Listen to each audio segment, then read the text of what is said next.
Hola, hoy el área de egresados presenta a la doctora Betsy Kie con el tema Glaucoma, el ladrón silencioso de la visión. Iniciamos nuestra sesión. Es un gusto saludarlo a cada uno de ustedes. Mi nombre es Betsy Kie, soy médico y cirujano, tengo la especialidad de oftalmología integral y va a ser un agradable momento el platicar este tema tan especial con cada uno de ustedes. Muy bien, el tema que les traigo este día es el glaucoma y lo he querido titular El ladrón silencioso de la visión. Es interesante querer ponerle este tema, este título al tema, porque realmente es algo que nos quita completamente la visión y nosotros no nos damos cuenta hasta que estamos en etapas avanzadas.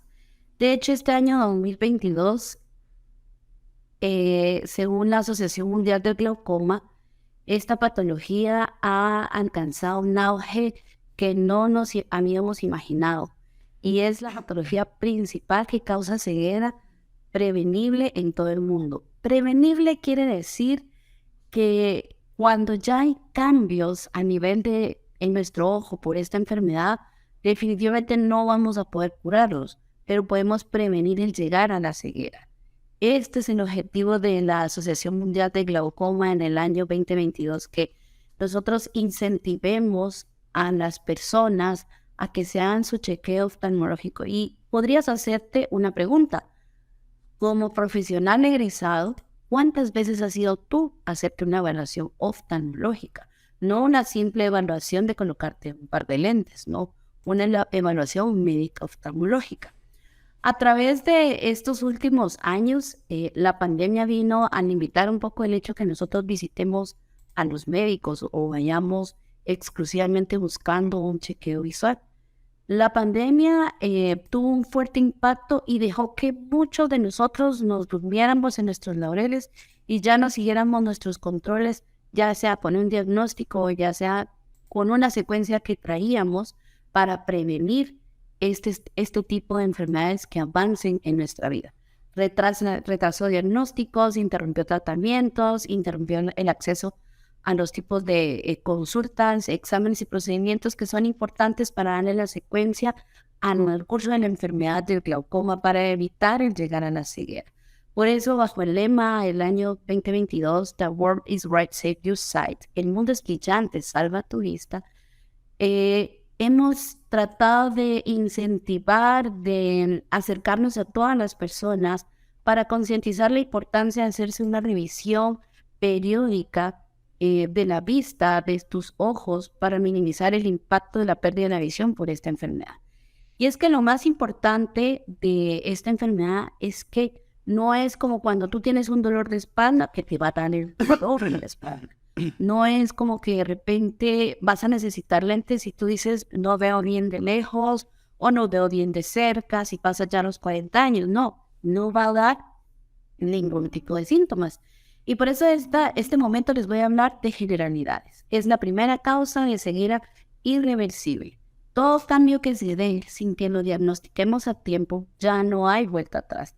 Por eso siempre la prioridad de este tipo de enfermedad es el diagnóstico temprano, el hecho de ir a tu evaluación y que aunque pues todos estamos en riesgo, todos, sin excepción alguna, desde el más pequeño hasta el más grande, pero decirte, te diagnosticamos glaucoma, pero está en fases iniciales y podemos prevenir de que esto te lleve a una ceguera, es alcanzar una victoria a través del glaucoma. El glaucoma representa la segunda causa de ceguera a nivel mundial. Al menos la mitad de aquellos con glaucoma no tienen el conocimiento de que están afectados. En algunos países en vías de desarrollo, y nosotros somos países en vías de desarrollo, el 90% de los casos de glaucoma no son detectados porque no tienen acceso a los servicios de salud o no los buscan.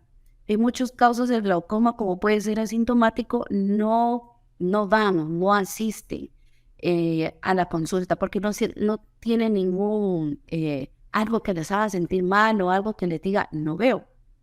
Se estima que más de 11 millones de personas serán ciegas de los dos ojos debido al glaucoma en el año 2020.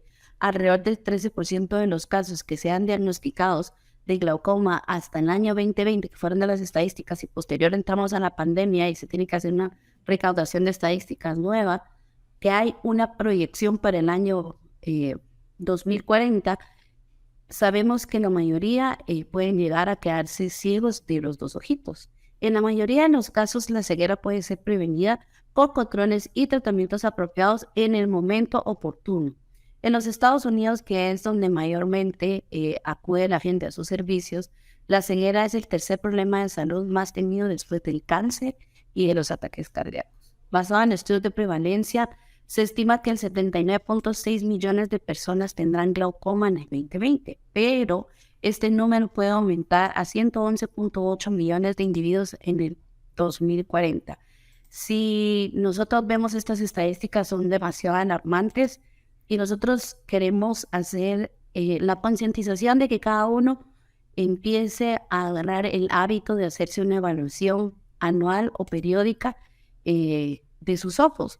Mejor llegar al oftalmólogo y que te diga todo está bien, más que un par de lentes tal vez para protección de las pantallas, que ahora en nuestro universo para eso se planta, ¿verdad? Para el área tecnológica, y es algo muy bonito, pero podemos hacerlo previniendo un ojo seco y diferentes otros tipos de patología, pero a que te digan que tienes glaucoma y oportunamente podamos darte un tratamiento para que no llegues a este tipo de ceguera. ¿Qué es el glaucoma? Muchas veces nuestros pacientes no saben en sí qué es el glaucoma. Han escuchado del vecino, han escuchado del familiar, han escuchado de amigos, pero debes de conocer qué es el glaucoma. El glaucoma, como puedes ver en esta imagen aquí en tu pantalla, en la época de antes, de nuestra vanguardia, de nuestros médicos oftalmólogos anteriores, se decía que solo era el aumento de la presión intraocular del ojo y que esto causaba daños a nivel de las células ganglionarias del nervio óptico. Pero se ha visto que también ahora se han diagnosticado glaucomas con presiones normales. Entonces, de por sí, el glaucoma, en su definición, es un daño a nivel de las células ganglionares o las células que componen todo el ramillete del nervio óptico, que puede haber problemas a nivel del canal del humor acuoso. El canal del humor acuoso es el canal que lleva el líquido que mantiene la presión del ojo. Pueden haber diferentes formas de glaucoma a ese nivel de la construcción anatómica de nuestro ojo, y siempre llegar a dar un efecto a nivel de la presión intraocular y este mismo llegar a hacer daño a nivel de las fibras del nervio óptico. Y uno dirá, ¿qué es el nervio óptico? El nervio óptico, como todos sabemos, es como en nuestra casa o en nuestra oficina, la caja central de luz. La caja central de luz. Si esta caja central de luz tiene problema, el cableado va a empezarse a romper, va a empezarse a terminar, pero puede empezar a terminar en lugares donde nosotros no nos damos cuenta, no en la oficina central, no en el cuarto central, sino en lugares donde nosotros nos vamos a dar cuenta, y eso lo vamos a ver ahorita en los síntomas. El objetivo de diagnosticar el glaucoma es la detección temprana para que la pérdida visual pueda ser por lo menos todavía detenible o hasta llegar a un punto que sería un punto tan satisfactorio para nosotros como oftalmólogos, el hecho que sea irreversible, ¿verdad? Poder dar un tratamiento oportuno o a tiempo y preservar la visión. Ese es el objetivo del por qué tú debes de irte a evaluar y por qué debemos de hacer un diagnóstico temprano u oportuno del glaucoma. ¿Por qué se produce el glaucoma? Realmente en sí, los libros de oftalmología no te van a decir el glaucoma se produce por algo definitivamente, porque hay muchas teorías. Dentro de estas teorías tenemos factores de riesgo para la aparición del glaucoma. ¿Qué factores de riesgo? Por ejemplo, la presión intraocular, que es la que hemos conocido desde muchos años hacia atrás para acá, el hecho de que seamos mayores de 40 años, antecedentes familiares, que tu papá, tu mamá, tus tíos, primos, alguien haya padecido esta enfermedad, quiere decir que hay un factor que podría ser determinante en la familia. Hay factores que se pueden condicionar para la evolución del glaucoma, el diagnóstico del glaucoma. Y hay otros factores que podrían producirlo. Mire, hay factores de forma de ojo, ¿verdad? Por ejemplo, los miopes, por ejemplo, los hipermétropes. El miope es un ojo muy largo, el hipermétrope es un ojo muy pequeño. Cualquiera de estos dos podría ser un factor determinante en condicionar en la aparición de un tipo de glaucoma.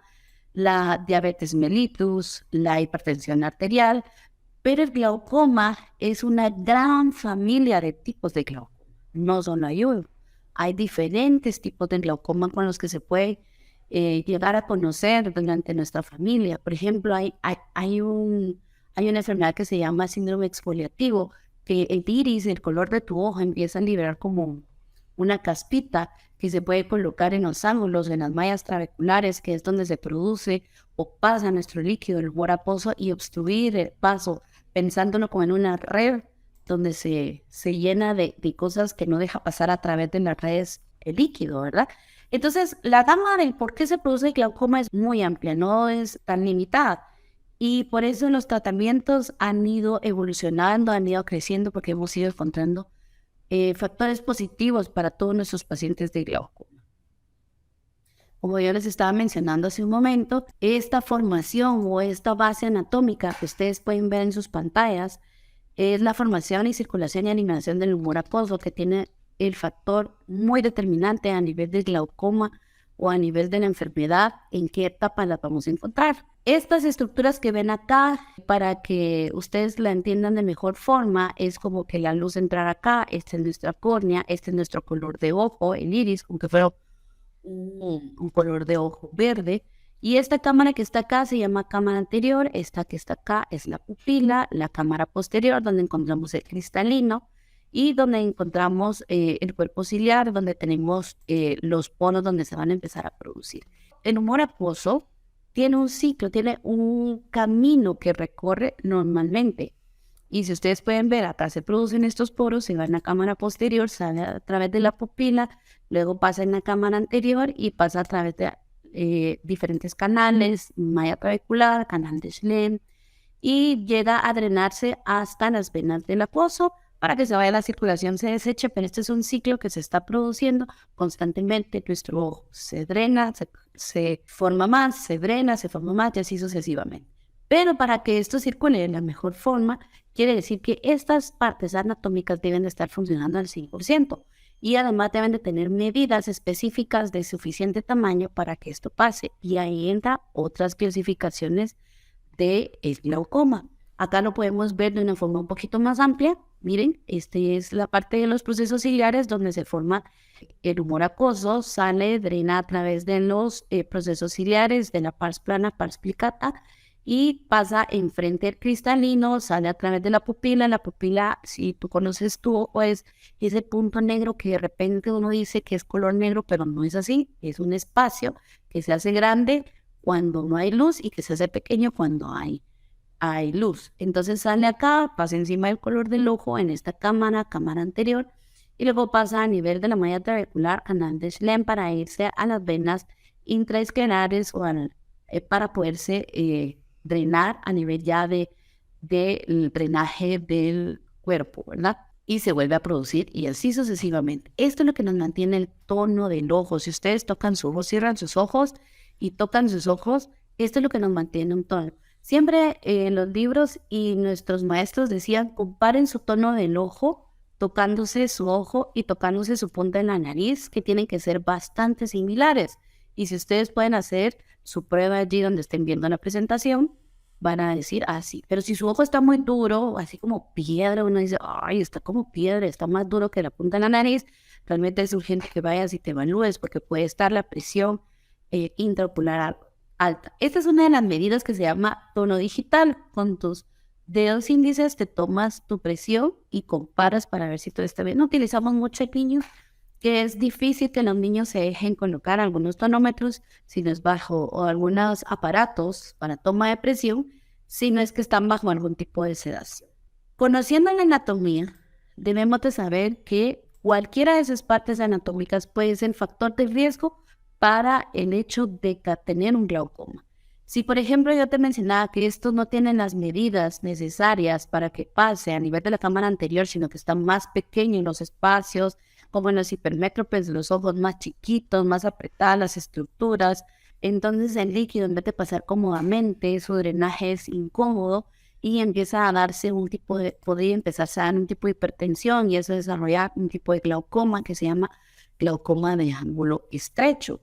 Pero si nosotros tenemos las medidas normales y pasa, pero hay otros factores que pueden estar causando una elevación de la presión intraocular o un malestar en el desarrollo del líquido o en el drenaje del líquido o en el paso del líquido, puede estar causando un glaucoma de ángulo abierto.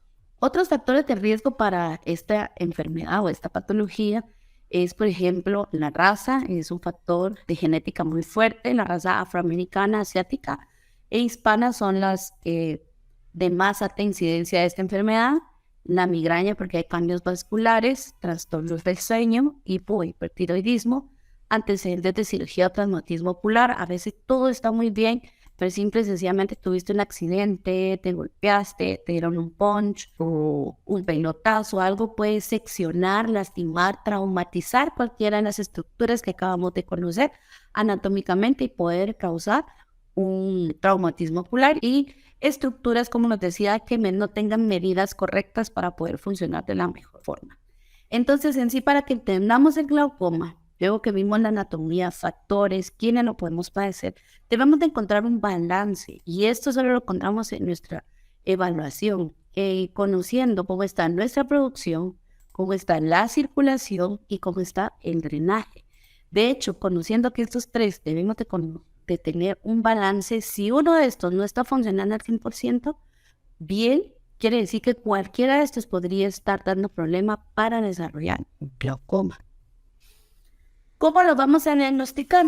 Generalmente lo vamos a diagnosticar por medio de clínica, ¿verdad? Por medio de un examen físico con los aparatos oftalmológicos como los que ustedes pueden ver en pantalla. La historia clínica es muy importante, debes de conocer tus antecedentes familiares, algún síntoma diferente que has tenido, como el hecho de ver unos rayos de luz raros, como por ejemplo el hecho de que de repente veo borroso, de repente veo claro, y luego el trabajo es nuestro de hacer una evaluación clínica médica con los aparatos correctos en nuestras oficinas. ¿Cómo qué aparatos debemos de utilizar? Por ejemplo, las tomas de las presiones. Por eso es que nosotros siempre recomendamos de que tú te hagas tu evaluación antes de ir a una óptica X, nada más hagas tu evaluación médica oftalmológica y que el mismo oftalmólogo puede recetarte los lentes. Hay licenciados en refracción que saben hacer muy bien su receta de lentes, pero siempre es bueno que no solo te enfoques en lentes. Cuando tú vas a una clínica oftalmológica, debes de saber la diferenciación, debes de conocer el hecho de que debes de ir con un médico cirujano oftalmólogo para que empiecen a hacerte una evaluación más exhaustiva de tu ojo, ¿sí? Por ejemplo, aquí tenemos los métodos diferentes para tomar la presión. ¿Cuántas veces te has tomado la presión? Si tú tienes ahorita, por ejemplo, 40 años y tu primera evaluación, porque nuestros padres, tal vez nuestros abuelos no tenían el hábito, ya nuestros padres ya tomaron más el hábito de una evaluación oftalmológica y ya conocieron más la diferencia entre ópticas y clínicas oftalmológicas, empezaron a llevar. Pero si tú tienes 40 años, quiere decir que por lo menos debes de tener unas 30 tomas de presión hasta esta fecha. Y si no, debemos de ponerle atención a esto. La primera que vemos en pantalla es la que yo te explicaba anteriormente, que es la de uso manual de nuestros dedos, que es la tono digital. La segunda, esta se llama el tonómetro de Borman, que es algo que está puesto en un aparato como este, y nosotros la ponemos con anestesia directo al ojo. Es una de las tomas de presión más confiables si sabemos los médicos cómo hacer nuestra presión correctamente sobre el ojo de nuestro paciente. Y la tercera, y muy utilizada también, es la toma de la presión ocular a través de tonómetros eléctricos, por ejemplo, de aire. Entonces, los pacientes se sientan y hay una maquinita que tira un aire y eso les da la toma de presión. Algunos siempre va a tener algún factor de error. Por ejemplo, la tono digital, pues dependiendo qué tan sensible tengamos nuestras partes de nuestros índices. La Borman, si nosotros presionamos mucho el ojo o la forma incorrecta de la toma de la presión del párpado, nosotros los especialistas sabemos que no hay que hacerlo mucho para que esto no altere. Y el grosor de la córnea, porque si pueden ver acá, la córnea es donde topa el tonómetro de Borman. El grosor de la córnea podría darnos 2 más 2 de diferencia en la presión, que el valor normal va de 10 a 21, nos podría dar más 2 de diferencia o menos 2 de diferencia, dependiendo del grosor, si es muy gruesa o es muy delgada. Y la del tono de aire, si te tiran un aire, a veces uno le sopla y uno quiere como cerrar ahí el ojo, ¿verdad? Entonces podría ser que cuando tú estés ahí y de repente te tiran el aire, uno haga esto, pues ya no se sabe si llegó a la córnea o se quedó en el párpado, ¿verdad? Siempre en la toma de presión de elección, en la central, que es el tonómetro de Goldman, es la más recomendada para confirmar las otras 2 tipos de presión. Ya deberíamos de conocer este aparato nosotros y saber en qué valor está nuestra presión. Por ejemplo, como les dije, el valor normal va entre 10 a 21, lo ideal es tener 10, 11, 12, 13, 14, 15. No es que el 16, 17, 18, 19, 20 nos asuste, pero realmente hay que mantenerlo en un margen medio abajo, ¿verdad? Tenemos otros equipos de diagnóstico para evaluaciones o que haya alguna sospecha en nuestro paciente de glaucoma. Pero nosotros en clínica siempre hacemos la mencionada tonometría de Goldman y también hacemos la gonoscopía. Ya deberíamos de conocer este tipo de lente que entra dentro del ojo y con un lente de aumento nosotros vemos esto que ustedes pueden ver acá, y ahorita se los voy a enseñar una imagen más clara. Es la malla, es parte de los procesos ciliares, de la malla trabecular, del espolón escleral. Son estructuras que deben de estar. Deben de haber por lo menos 4 estructuras para que nosotros digamos que el ángulo de la cámara del ojo es normal. Este es otro tipo de evaluación que lo hacemos también en la clínica. También nosotros podemos mandar a hacer un OCT, se llama una tomografía de coherencia del nervio óptico, donde vemos el conteo de la fibra, el grosor de la fibra, la cantidad que tiene en cada una de las partes del nervio óptico. También podemos mandar a hacer el grosor de la córnea, que es esta parte de acá, por medio de este estudio, para que nuestra presión esté al 100% el conocimiento de cuánto tenemos, y el gold estándar, que es un campo visual. El campo visual nos dice cuánto campo tenemos correctamente de visión. Por ejemplo, los pacientes de glaucoma, como el que ustedes pueden ver acá, ya se empiezan a ver como parches negros. Pero podría ser que todo esto esté blanco, claro, porque tú tengas un ojo en funcionabilidad normal.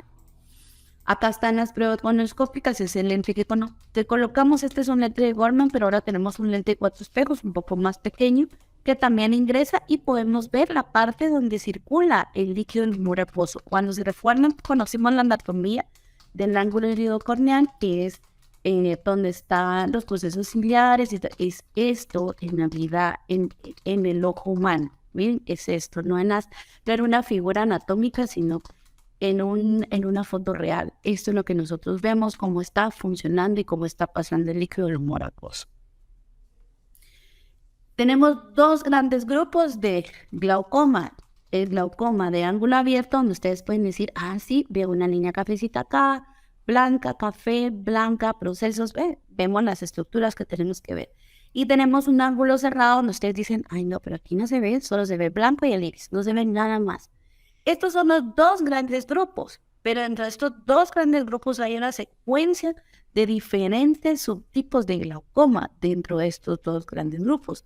¿Por qué los quería traer a colación? Porque el glaucoma de ángulo abierto, el más común, el que más ha llevado a la ceguera a nuestros pacientes en mucho tiempo, o sea, el tiempo de cronicidad es largo, es el que no le ponemos atención porque no da síntomas. En cambio, el ángulo cerrado, si se dan cuenta, no pasa a ningún lugar donde pueda pasar el líquido. Entonces, da síntomas, da clínica, pero el glaucoma de ángulo cerrado en muy poco tiempo nos puede llevar a la ceguera. Entonces, ellos sí empiezan a sentir síntomas, pero es en un muy poco porcentaje la incidencia de este glaucoma, que entonces se puede tratar y prevenir el hecho de llegar a tiempo. Pero ¿cómo lo vamos a prevenir? Haciendo la prueba gonioscópica, que es la que ustedes en sus pantallas ven de frente del lado izquierdo, conociendo cómo está el ángulo. Entonces, de repente a mí me llama un paciente hoy a mi clínica, yo veo el ángulo cerrado, como es esa imagen a la derecha. Yo mando a hacer un tipo de tratamiento preventivo, ¿sí? Preventivo. Entonces, el ángulo cerrado, a pesar de que es un cuadro agudo y que puede lastimar muy rápidamente, se conoce mucho antes de tiempo si tú te llegas a hacer tu evaluación oftalmológica. oftalmológica y se puede prevenir a que esto se complique. El tratamiento básicamente se va de 3 formas: el médico, el láser y el quirúrgico. Cuando hablamos de médico, estamos hablando de los colirios, dependiendo de dónde el médico especialista o subespecialista en glaucoma vea dónde es el problema. Si en el balance que tenemos, ¿se recuerdan? Tanto en el drenaje, tanto en la formación o en la circulación. Dependiendo de dónde sea el problema, nosotros nos vamos a limitar a dar el tratamiento tópico, que son gotitas que uno les dice, miren, esto es gotita para toda la vida, ¿sí? Luego, si ya estos tratamientos son insuficientes para mantener una presión balanceada o una producción, eliminación y circulación del humor acuoso, que es lo que nos da el valor de la presión, sin balance, no hay balance ahí, pues ya, y las gotas no nos funcionan, pasamos a la siguiente fase, que es el láser.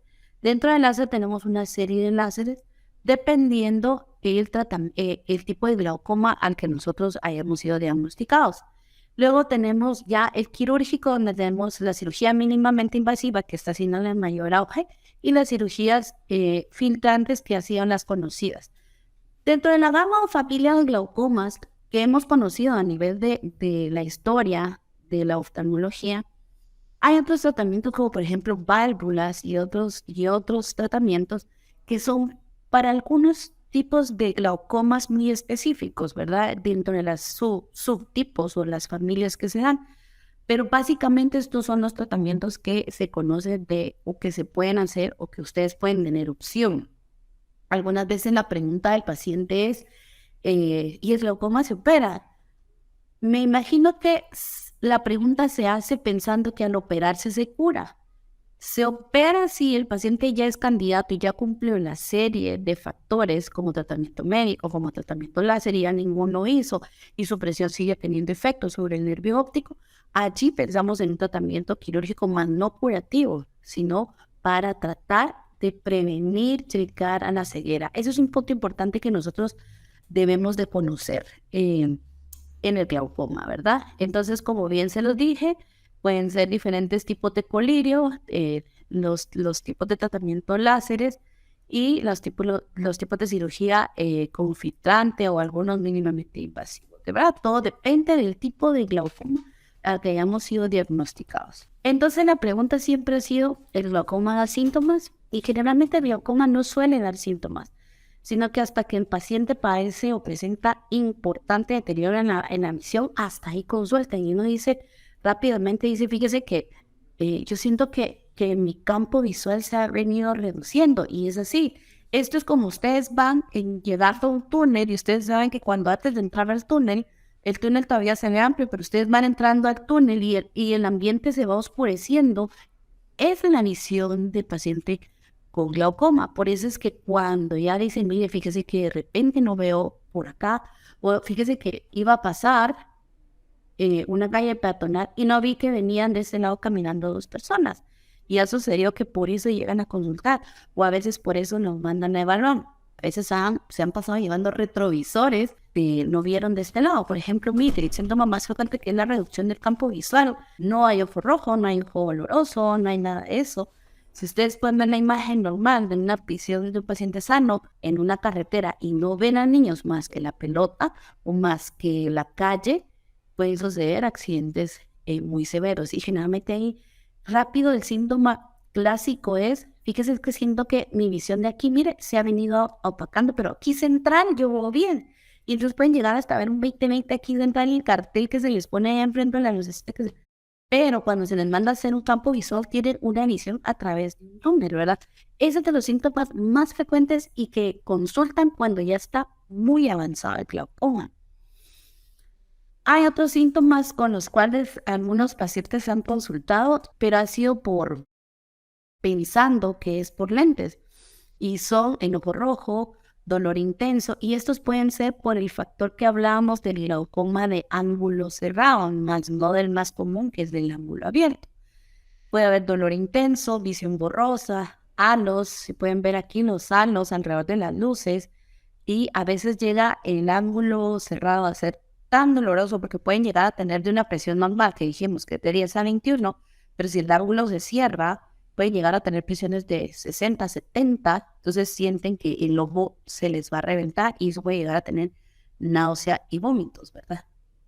¿Qué cambios podemos llegar a tener a nivel de nuestro nervio óptico? Para que lo conozcan ustedes físicamente, nuestro nervio óptico, así se debe ver nuestro fondo de ojo. Miren, este es un nervio óptico sano donde ustedes pueden ver, yo siempre les digo a los estudiantes de medicina que esto es como un huevo estrellado, ¿no? Acá está la clara y aquí está la yema para que lo entendamos más fácilmente.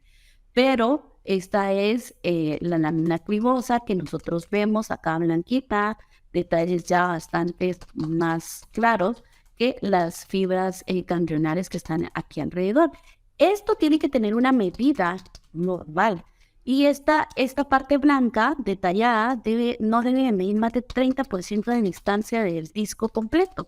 Si nos vamos a un paciente con glaucoma, miren, esta partecita blanca, miren de qué tamaño se volvió, casi completa del disco. Ese ya es un glaucoma que está a poco tiempo de quedarse, llegar a la ceguera, ¿verdad? De quedarse sin ver. Ya solo podríamos decir que la funcionabilidad del disco nos queda este margencito como rosadito que ustedes ven acá, que el nervio normal debiese ser acá. Y esa es la presentación. Agradezco que cada uno de ustedes haya compartido este momento, que haya sido de retroalimentación para cada uno de ustedes que han egresado de la universidad y los que nos estén acompañando. Es el momento de contestar cada una de las preguntas, así que el tiempo es de ustedes.